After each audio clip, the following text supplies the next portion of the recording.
একটু চোখটা বন্ধ করে চিন্তা করুন তো, লাস্ট কবে আপনি আল্লাহর সাথে এভাবে আবেগ দিয়ে কথা বলছিলেন?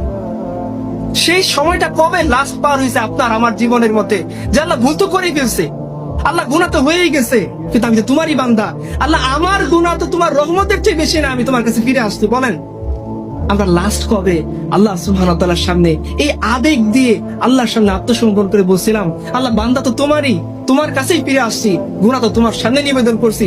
তুমি না বলছো, আবু হুরায়রা রাদিয়াল্লাহু আনহু বলছেন যে কিয়ামতের দিন এমন একটা সময় আসবে যে আল্লাহ সুবহানাহু ওয়া তাআলা কিছু বান্দাকে পর্দার আড়ালে নিয়ে যাবেন, নিয়ে বান্দা এরপর যখন বের হয়ে আসবে, ডান হাতে তার আমলনামা থাকবে, খুশি মনে সে দৌড়াতে থাকবে এবং হাসরের বাসীকে বলতে থাকবে যে আমার আমলনামা আল্লাহ সুবহানাহু ওয়া তাআলা ডান হাতে দিয়েছেন, সে খুশি।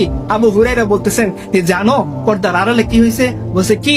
বলছে যখন সে পর্দার আড়ালে আল্লাহ তাকে ডেকে নিয়েছেন, আল্লাহ তাকে প্রথমে তার সব দেখাইছেন, সে সব দেখে অবাক হয়ে গেছে যে হে আল্লাহ, যে এত বিশাল আমলনামা তো আমার নিজের না, এটা সবই তোমার অনুগ্রহ।